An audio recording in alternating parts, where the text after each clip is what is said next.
Buenas. Diálogo a sede media, sin lugar a dudas, un aporte que tienen que hacer los medios de comunicación es el encuentro con los temas que puedan marcar en el futuro. La educación en la República Dominicana, la Asociación Dominicana de Profesores, el destino de la docencia, las calidades que deben presentar, tienen o no tienen los maestros y la propia entidad que regula, administra y tiene que ver con la educación en la República Dominicana, de cara a su historia. En el caso de la ADP, Rafael Santos, un actor de primera mano en lo que tiene que ver con el proceso de la educación y del gremio que agrupa a los maestros del país.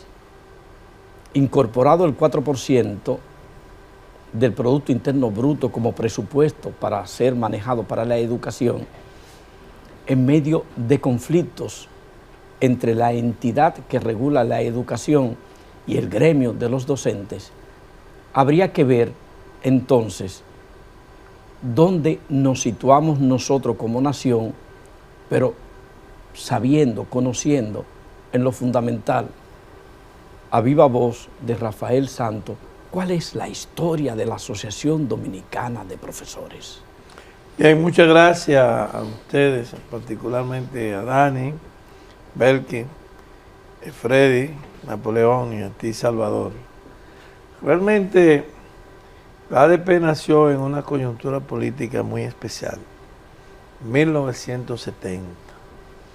Su antecesora, la Federación Nacional de Maestros, FENAMA, que se fundó a raíz de la caída de la dictadura de Trujillo, tuvo un final infeliz, porque FENAMA se involucró mucho contra Juan Bosch, contra el gobierno de Bosch, y terminó autoliquidándose. Los profesores de la capital, básicamente de la capital y de algunos pueblos del Cibao, que eran de FENAMA, se mantuvieron gremialmente unidos y fundaron ADP el 13 de abril de 1970. Pero los hechos que hicieron posible que surgiera la ADP fueron, primero, una huelga de profesores en los colegios católicos, una ocupación militar de la UAS, porque estábamos, bueno, por un lado se esperaba que venía el coronel Camaño, eso era un rumor que se decía que venía, que la guerrilla, la primera reelección de Balaguer, un secuestro que fue una imprudencia del MPD, que tenía una claridad política, porque hay que reconocer que Maximiliano Gómez fue un brillante pensador político, que llegó a decir que había que romper con el colonialismo ideológico de las izquierdas, no copiar modelos. Un hombre que, siendo de izquierda, fue capaz de hacer una alianza con Peña Gómez y con Wessing. No se le puede subestimar su inteligencia. Sin embargo, el secuestro de un militar norteamericano hizo que los norteamericanos que estaban dispuestos a salir de Balaguer y que todo el mundo sabe que estaban apoyando a Augusto Lora, volvieron a Balaguer. Entonces se creó un ambiente represivo en medio del cual nace la ADP. En el momento que nace la ADP, su primera presidente, la profesora Ibelice Pras Ramírez de Pérez,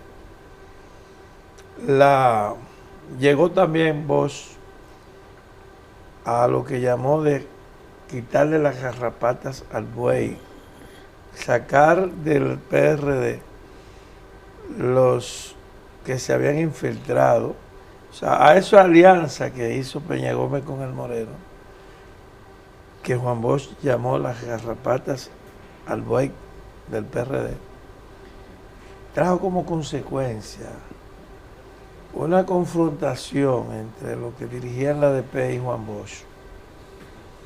En 1972 la ADP se va a la huelga por el escalafón magisterial. Y antes de esa huelga, Juan Bosch llamó a los PRDistas a salirse de ese ventarrillo político que él llamó a la ADP, porque había sido asaltada por la línea roja y el MPD. Esa fue la historia. El gremio nació con una gran influencia de los partidos políticos de izquierda, pero también con una tradición gremial que le venía de FENAMA. Ahí nosotros podemos decir que después de la huelga del 72, donde los maestros duraron más de un mes en huelga, el presidente Balaguer calificó a los maestros como aves de paso, como analfabetas, en un discurso histórico que pronunció. Y los dirigentes de la ADP quisieron levantar la huelga. Estoy hablando de noviembre de 1972. Vino diciembre, los profesores del Cibao, que era donde había más fuerza, le dijeron no a la dirección de la ADP. Ya había salido Ibelice, prácticamente era cierto que la ADP estaba en manos de la izquierda. Y el 7 de diciembre de 1972 se selló el rompimiento de la ADP con sus bases. Pasaron años, 2 o 3 años, donde prácticamente la ADP desapareció del escenario nacional. Ya ahí conocí a Freddy en 1975. Un equipo de profesores encabezado por Conrado Matías, un profesor de Santiago, José Antonio Ayal, profesor de Salcedo, Juan José Vargas de Bonao, entre otros. Y aquí en la capital, Celio Guerrero, Gladys González, yo, reorganizamos la ADP. Eso que ustedes conocen hoy como Asociación Dominicana de Profesores, su sigla, más no su historia, fue un parto que en 1975 le dio una segunda vida a nuestra asociación.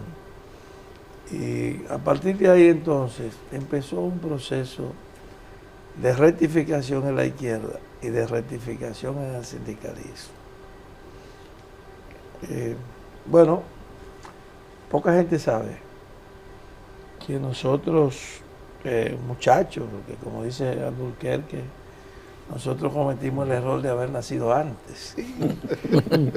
Ahora somos viejos, pero éramos muchachos. Un grupo de muchachos.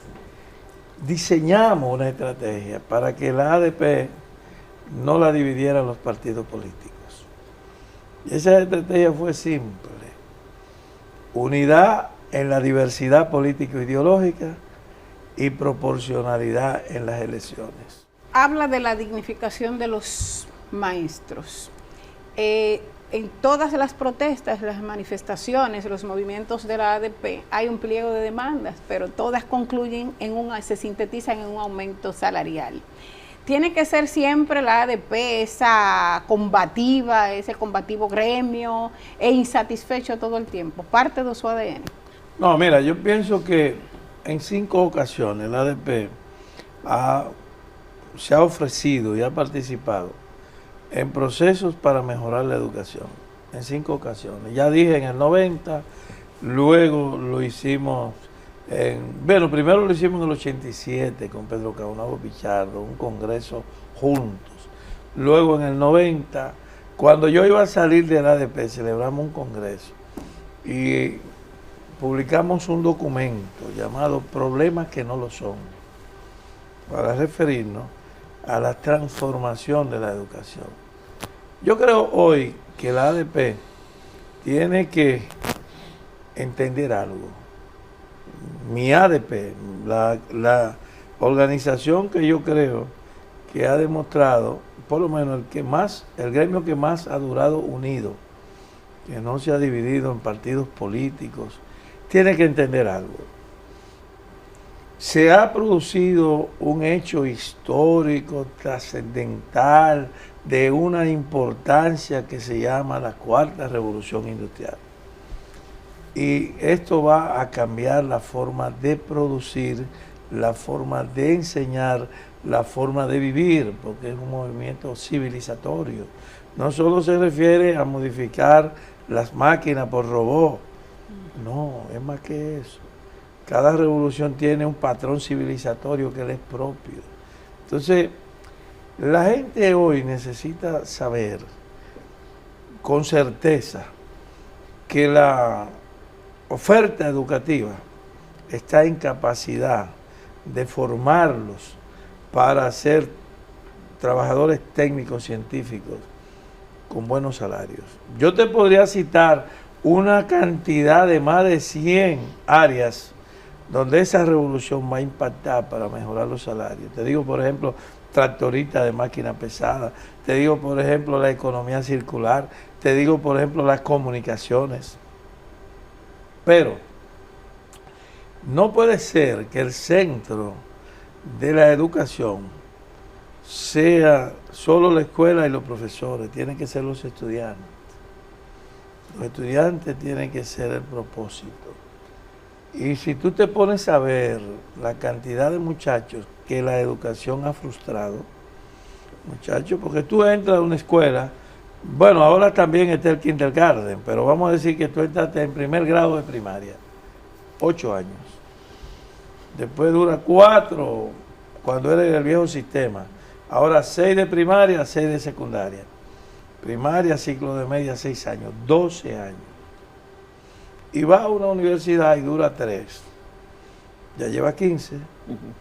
Y por algún hecho, fracasaste o no fracasaste, fuiste a buscar empleo con esos 15 años que tú tienes estudiando. Y te preguntan qué usted sabe hacer para nombrarte. La respuesta es cualquier cosa. Cualquier cosa es nada. Entonces, ahí uno tiene que sensibilizarse y decir, bueno, ¿quién está ganando con la huelga? ¿Quién está ganando con la suspensión de docencia? ¿Quién está ganando? Eso tiene que haber otro método, y yo sé que existe ese método, para dignificar la carrera docente y para que el maestro sea la vanguardia de las reformas educativas. Entonces, quien sea, bueno, ahora este ministro lo ha intentado, hay que pactar, un pacto de largo aliento, para que los profesores, junto con las autoridades, los empresarios y los medios de comunicación que construyen el relato, porque es aquí donde se construye el relato de lo que queremos decir. Digamos, primero, hay un camino más corto para formar personas con talento. Ya no hay que mirar de que se necesitan 10 años, no, ya eso es una idea atrasada. Con tecnología, con métodos modernos y con vinculación con la producción, tú puedes formar técnicos de 1 año, de 2 años, que consigan buenos empleos. Con buenos empleos, que los maestros vean resultados en su tiempo de vida, vean muchos resultados de su esfuerzo, entonces comienza a cambiar la sociedad. Por eso yo digo, creo que la ADP puede hacer un ensayo y en vez de hacer protestas, hacer propuestas. Y que esa propuesta, que lógicamente se le tienen que atender, porque por ejemplo un maestro debe tener 1 año sabático, un profesor tiene que tener un seguro que debe ser de mucha calidad, que lo proteja. Un profesor tiene que tener una visión global de la sociedad, tiene que leer, tiene que darse las oportunidades de actualización permanente. Y una sociedad que le devuelva el respeto y el cariño. Porque cuando un padre de familia va a una escuela a reclamarle al profesor por qué corrigió al hijo, ese padre de familia está contribuyendo a si mañana el hijo le sale delincuente, no tiene nada de qué quejarse, porque él lo formó. O sea, al profesor hay que respetarlo. El profesor tiene que ser la autoridad del área, de la escuela. Pero yo no tengo certeza de que siempre se van a necesitar profesores. En el futuro habrá escuela, habrá estudiantes, pero hay mucha gente que se forma ahora por otros medios. Entonces, por eso nosotros tenemos que cuidar mucho la profesión que ejercemos. Entonces, partiendo de esa realidad, en 10 años utilizando el 4%, la pregunta es, ¿existe algún estudio del impacto real en la calidad de la educación de los muchachos y en la condición de vida que reivindica la ADP, o dónde se queda ese dinero? Napoleón, la calidad de la educación es la materia pendiente y es en la que debemos de empeñarnos.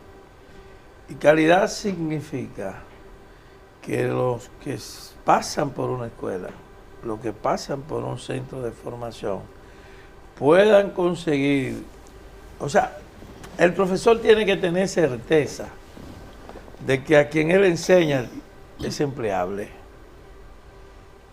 Eso no es el tema del 4%. El 4% no ha resuelto eso. No ha podido resolver el problema de la calidad de la educación. Y se hace mucho esfuerzo, y este país tiene enorme sacrificio y muchas personas que dominan este tema. Yo creo que posiblemente, no es que yo tenga la verdad, pero creo que nosotros pudiéramos hacer un pequeño esfuerzo y revisar el currículo.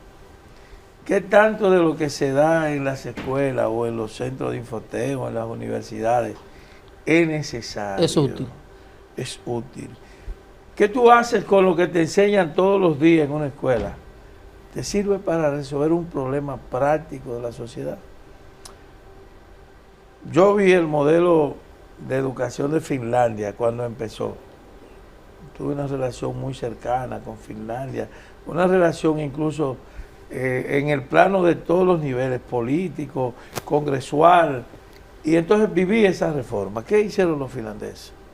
Dijeron, mira, no todo el mundo tiene que ser profesional universitario, ni lo necesita, ni tiene el coeficiente intelectual, ni el Estado tiene los fondos para que todo el mundo sea licenciado.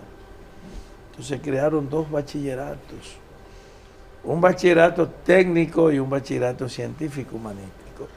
Y en el primer ciclo de media comenzaba el viaje por 2 autopistas diferentes.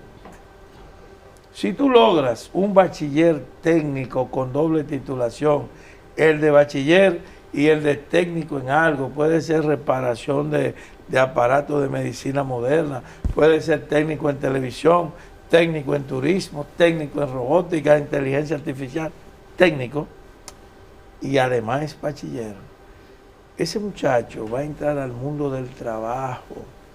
Pero si tú tienes un bachiller que no sabe hacer nada, aunque le digan bachiller técnico, pero no aprendió.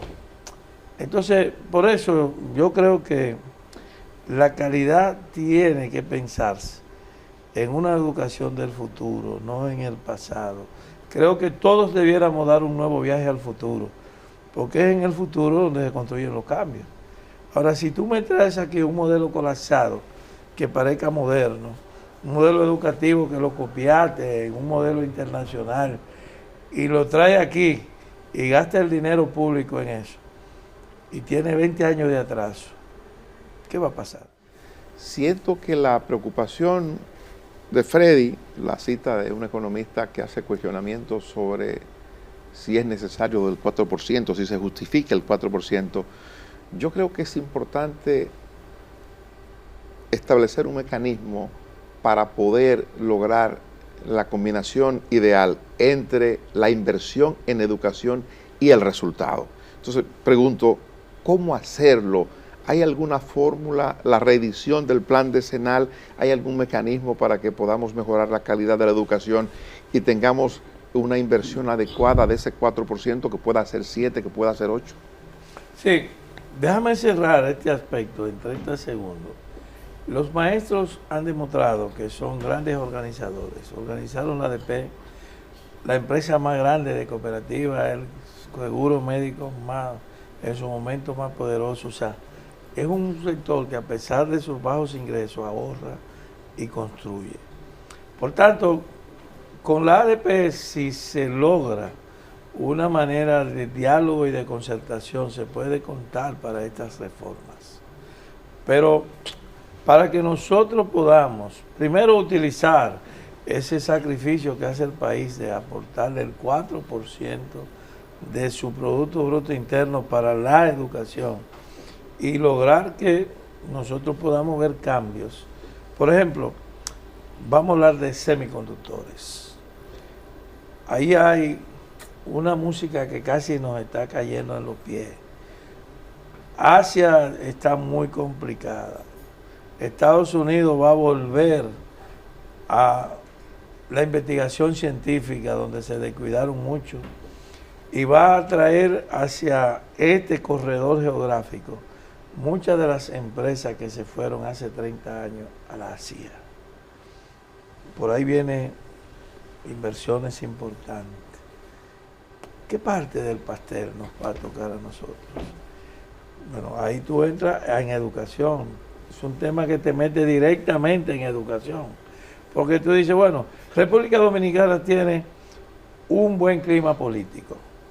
Porque aunque aquí hay un debate electoral, pero tú ves que cuando se encuentra un opositor y un gobernista se dan un abrazo. Hay países donde ni se saluda, se van por otra puerta, pero aquí se saluda.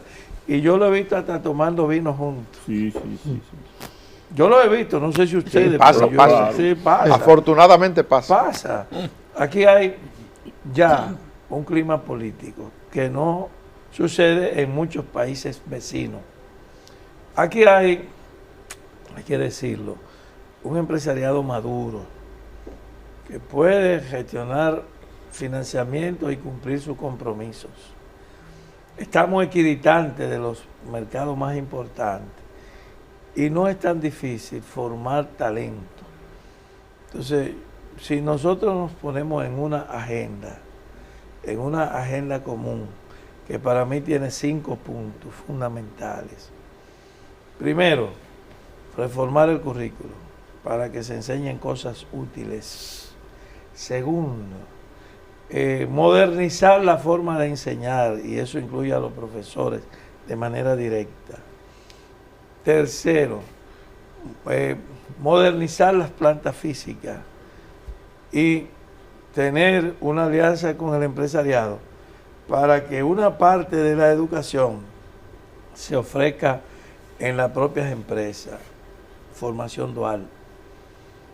Cuarto, unir a todos los subsistemas para un solo ministerio, que era la ley del 1990, donde se tenía previsto un ministerio de educación, cultura, ciencia y tecnología. Porque la cultura es un eje transversal que corta la sociedad, se supone que influye en todo. Entonces, tú no puedes segregar un Ministerio de Educación, un Infotec, un Ministerio de Educación Superior, un Ministerio de Cultura, actuando en paralelo. Entonces, crear un instrumento fuerte, hacer mejor uso de los recursos y aprovechar una población de 2.700.000 dominicanos. ¿Quién organiza todo eso? Bueno, el presidente... ¿Quién lo coordina? El presidente ha estado en eso. El presidente ha estado coordinando un gabinete de educación, asiste con regularidad a ese gabinete. Y él tiene la visión, el presidente tiene esta visión. Yo creo que después que pasen las elecciones, tendremos que sentarnos a dialogar todos. En lo que a mí respecta, que es una institución que está conectada con la sociedad, sé que hay voluntad del empresariado, voluntad de los muchachos cuando fracasan en la universidad. ¿Saben para dónde cogen muchos de esos muchachos? Para el Infotec, aprender entonces un oficio. Si lo hubieran aprendido antes, entonces hubieran tenido éxito en la universidad. Por eso, creo que el diálogo, la concertación, la integración de los principales técnicos de todos los partidos para preparar un plan común que tenga que ver con el bienestar de la gente. Porque usted no estudia por estudiar, eso lo hace un vago, de que ponerse a leer loco. Yo conozco locos que se la pasan, lee. Y tú le preguntas algo y no sabes de qué tú le estás preguntando. Eso se llaman gente demente. Ahora, el que se dedica a estudiar para progresar, entonces cada mes quiere ver cómo le está yendo, quiere saber si va a ser ascendido de puesto. O sea, la diferencia de estudiar con provecho y estudiar como la guerra del fin del mundo, que tú no sabes en qué acaba eso, es precisamente ponerle fecha y planes a esa pregunta. Ahora bien, ¿quién lo tiene que hacer?